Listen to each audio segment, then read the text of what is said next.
एक ऐसे नबी जिन्हें अल्लाह ने बेमिसाल ताकतों कुव्वत से नवाजा था, तने तनहा हथियारों से लैस हजारों सिपाहियों को धूल चटाने वाले एक दलेर बेखौफ नबी जिन्होंने रूम के जालिम बादशाह के खिलाफ बगावत की। उस दलेर बंदे को आपकी बीवी ने ही क्यों फरेब दिया और उसका क्या अंजाम हुआ?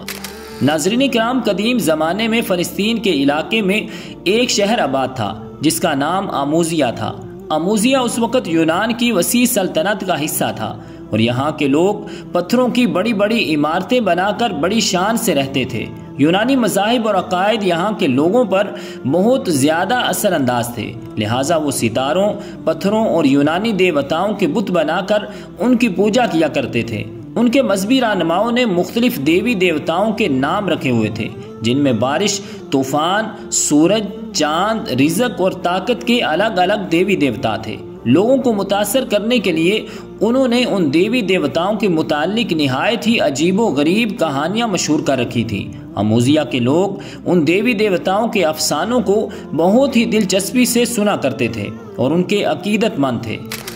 शहर आमूजिया के बादशाह का नाम फोता था। वो निहायत ही जालिम और जाबिर इंसान था। जो कोई भी बादशाह का हुक्म ना मानता वो उसे बेरहमी और अजियत के साथ मार डालता।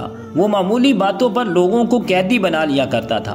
फोता ने बहरे रूम के किनारे एक बहुत बड़ा महल बनाया था, जहां वो हर साल अपनी देवी देवताओं को खुश करने के लिए जश्न मनाया करता था, जिसमें खूब नाच गाने, रक्स, आतशबाजी, यहाँ तक कि जिनाकारी भी हुआ करती थी। उस इमारत के बड़े बड़े सुतून थे और वो दूर से ही नजर आता था।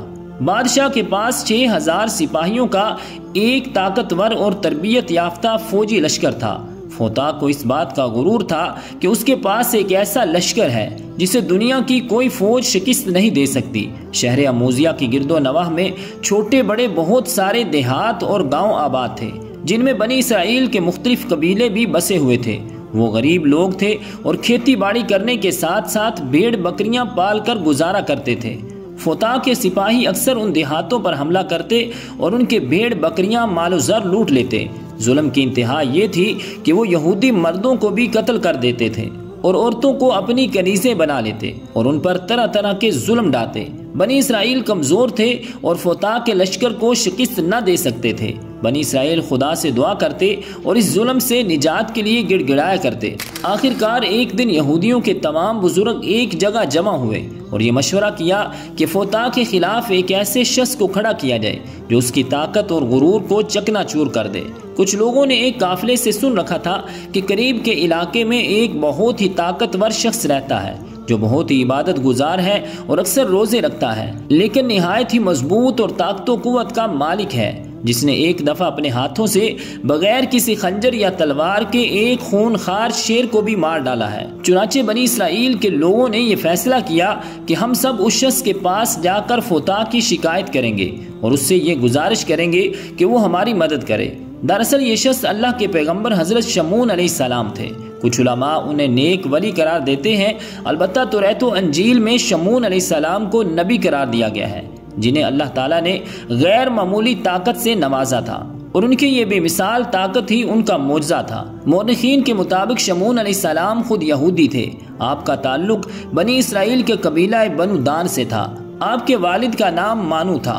बहरहाल जब यहूदी शमून अलैहिस्सलाम के पास पहुंचे और फोता के जुल्म के मुतालिक बताया तो आप अलैहिस्सलाम ने इस जुल्म के खिलाफ लड़ने का फैसला कर लिया और वो मजलूम लोगों के मसीहा बन गए। पहले तो हजरत शमून फोता के दरबार में तशरीफ ले गए और उसे और उसके पैरोकारों को दीन की दावत दी। आप अलैहिस्सलाम ने उसे जुल्म जबर और शिर्क व बुत परस्ती से तौबा करने को कहा और उसे आज़ाब इलाही से डराया। लेकिन अहले अमूजिया और बादशाह फोता ने शमून अलैहिस्सलाम की दावत को सीने से इनकार कर दिया और बादशाह आपकी जान का दुश्मन बन बैठा। लिहाजा शमून अलैहिस्सलाम ने अब फोता और उसके लश्कर से लड़ने का फैसला किया।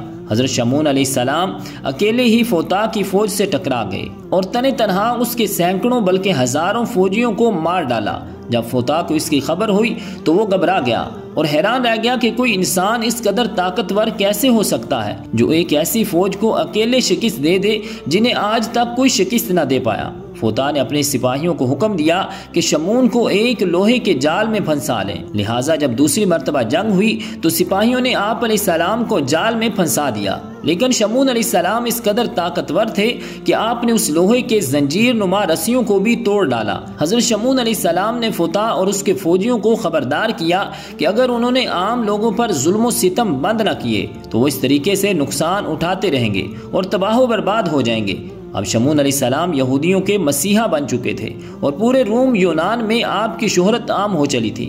अब जहाँ कहीं भी फोता के फौजी जुल्म करने जाते, शमून अलैहिस्सलाम वहाँ पहुँच जाते और उन्हें वहाँ से मार भगा डालते। कहते हैं कि शमून अलैहिस्सलाम हर साल तकरीबन 4 महीने बराबर फोता की फौज से जंगो जिहाद करते रहे और बाकी वक्त इबादत इलाही में मशगूल रहते। रिवायत है कि शमून अलैहिस्सलाम की बीवी निहायत ही नेक और पारसा औरत थी जो आपकी हिमायत किया करती थी। काफिरों ने आपस में मशवरा किया कि शमून की बीवी को फरेब देकर ही उन्हें शहीद किया जा सकता है। लिहाजा हजरत शमून की गैर हाजिरी में बादशाह अमूजिया का वजीर आपकी बीवी के पास आया और कहने लगा कि बादशाह फोता तुम्हें अपनी मलका बनाना चाहता है और ऐशो इशरत की जिंदगी देना चाहता है, लेकिन इसके लिए तुम्हें यह काम करना होगा कि अपने शोहर शमून को किसी भी तरह से मारना होगा। चुनाचे काफिरों के फरेब में आकर वो राजी हो गई और उसके दिल में मालो दुनिया की लालच जाग उठी। एक रात हजरत शमून अलैहिस्सलाम की बीवी ने सोते वक्त हजरत शमून अलैहिस्सलाम को एक जंजीर में बांध दिया। जब हजरत शमून अलैहिस्सलाम उठे तो हाथ पांव हिलाते ही जंजीर टूट गई और इस बात की खबर बादशाह तक पहुंची कि शमून अलैहिस्सलाम ने जंजीर को भी अपनी ताकत से तोड़ डाला है। तब शाह अमूजिया बोला कि लोहे की जंजीर से और कोई चीज मजबूत नहीं है। चुनाचे कुछ दिनों बाद जब हजरत शमून अलैहिस्सलाम लड़ाई से वापस आए तो अपनी बीवी के साथ बातें कर रहे थे। तब आपकी बीवी ने आपकी कुव्वत और ताकत और लड़ाई की बातें शुरू कर दी। बातों ही बातों में आपकी बीवी ने पूछा कि ए हजरत, मैंने आपको रस्सी और लोहे की जंजीर में बांध कर आजमाया और आपने दोनों चीजों को तोड़ डाला। भला कोई ऐसी चीज भी है जिससे आपको बांध कर रखा जा सके? तब हजरत शमून अलैहिस्सलाम ने कहा, हाँ, एक ऐसी चीज है मेरे सर का बाल, जिससे अगर मुझे बांधा जाए तो मैं उसे तोड़ नहीं सकता। लिहाजा जब रात हुई और शमून अलैहिस्सलाम सो गए तो आपकी बीवी ने आपके बालों को काट दिया और उन्हें बालों को रस्सी बनाकर आपके हाथ पांव को मजबूती से बांध दिया। जब वो नींद से उठे तो अपनी बीवी से पूछा कि मुझे किसने यूं बांध रखा है? बीवी ने कहा, मैंने ही बांधा है। हजरत शमून ने कहा, अगर मैं जरा सा भी हिलूं या जोर करूं तो मेरे जिस्म की तमाम हड्डियां दरहम बरहम हो जाएंगी। लेकिन आपकी बीवी ने शाह अमूजिया को इसके बारे में पहले ही खबर दे दी थी। बस उस रात बादशाह के सिपाहियों ने आपके घर को चारों तरफ से घेर लिया। उन्होंने शमून अलैहिस्सलाम की आंखें निकाल ली और जुबान काट कर उन्हें बादशाह के दरबार में ले गए। जब उन्हें फोता के दरबार में लाया गया तो अमूजिया के लोग ये मंजर देख रहे थे और वहाँ शदीद हंगामा मचा हुआ था। कोई शख्स कहता था कि इसने मेरे बाप को मारा है, कोई शख्स कहता था कि ये मेरे भाई का कातिल है। गरज हर शख्स जो वहाँ मौजूद था कोई ना कोई दावा करता और सब हजरत शमून अलैहिस्सलाम के दुश्मन थे।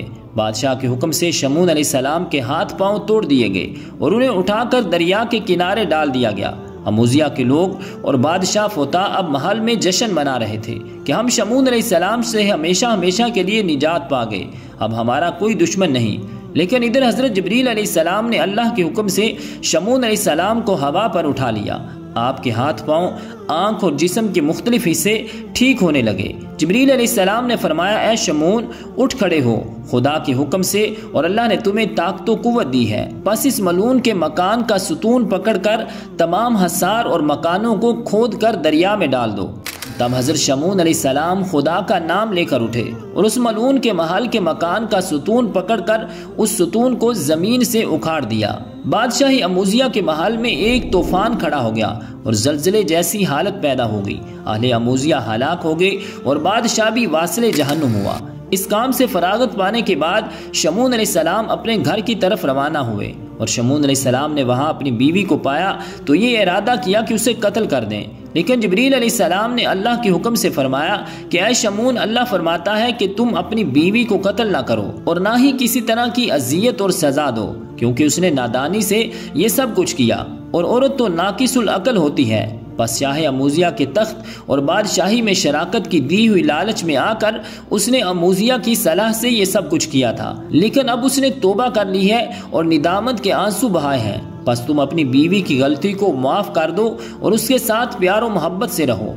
हजरत शमून अलैहिस्सलाम के इस तारीखी वाक़े से हमें ये सबक मिलता है कि अगर अल्लाह ने किसी शख्स को किसी खास सलाहियत से नवाजा है तो उसे अपनी उस खूबी या सलाहियत को दूसरों की मदद के लिए सर्फ करना चाहिए, क्योंकि यही बंदगी और खल्क़े खुदा की खिदमत का बेहतरीन तरीका है। जिस तरह हज़रत शमून अलैहिस्सलाम ने अपनी ताकत को जालिम बादशाह और उसकी फ़ौज के खिलाफ इस्तेमाल किया और बनी इसराइल की मदद करने का फ़ैसला किया, नीज़ इस वाक़े में ये सबक भी पोशीदा है कि अगर किसी ने हमें अपनी ज़ात से तकलीफ़ दी हो तो हमें उसे माफ़ कर देना चाहिए, क्योंकि अल्लाह ताला माफ़ करने वालों को बहुत ज़्यादा पसंद फरमाता है। तो रब्बे ज़ुल जलाल की बारगाह अक़दस में दुआ है कि खालिक़े कायनात हमें अमल की तौफ़ीक़ और हिम्मत अता फ़रमाए। आमीन बिजाहिन नबिय्यिल करीमिल अमीन।